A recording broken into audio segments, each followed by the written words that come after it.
Hi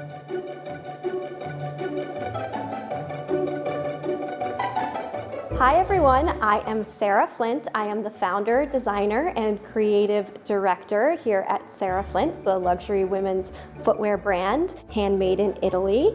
And today I'm going to talk to you about our best-selling style, which is our Natalie flat that I have on here in our saddle vachetta.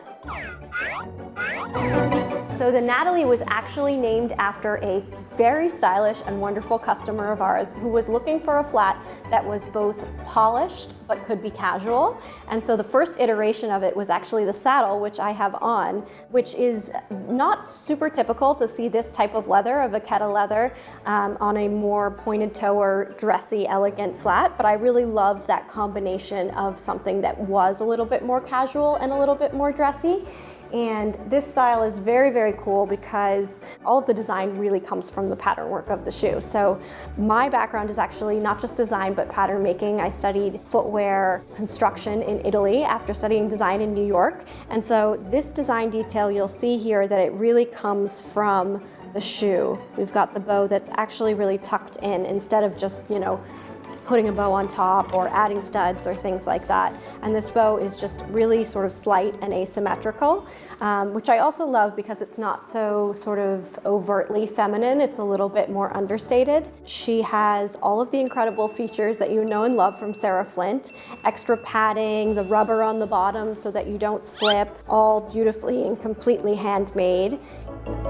In terms of fit, you want the shoes to be comfortably snug when you buy them. They're fairly true to size. Sometimes if you do have a wider foot, you'll want to size up as it is a pointed toe. If you have a wider foot and you've tried it on and you've sized up, your heel should come all the way to the back of the shoe. If it's slipping forward like this and you have a gap that you could see, that means you need to size down because you're going to get a blister from your shoe moving around. You could add a pad if you want the extra room in the front, but I always prefer to buy the smaller size so it fits in length and get the toe box stretched at a cobbler, because shoes and leather will always stretch in width, but it will never stretch in length. Last is the structure that the shoe is built on. It dictates whether it's a round toe or a pointed toe, if it's good for high arches or low arches, all of those types of things. So it's really helpful once you start to know your lasts in Sarah Flint, you will know if a certain shoe fits you, how another shoe will fit you.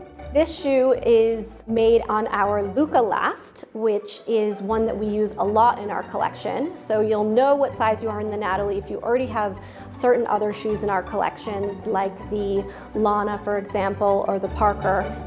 The shoe care is a little bit different for each material. The vachetta is an amazing material because it gets this beautiful patina with age. It really softens and it will take on little marks and things like that. So you'll want to polish it with a clear polish. It will get a little bit darker, but that's part of the beauty of the leather, is the fact that it really takes on the elements. And then for more of a, a traditional calf leather like we have for the sand, that would just be that clear polish as well. And then suede, you'll use a suede brush. Something like a jacquard, you would really want to let that just sort of dry and then brush it off with a dry cloth. And then if it really has a stain that won't come out, you'll want to take it to a cobbler who can very easily steam clean it for you. Thank you so much for watching. I hope this has been helpful. As always, please reach out to us should you have any questions. We love hearing from you.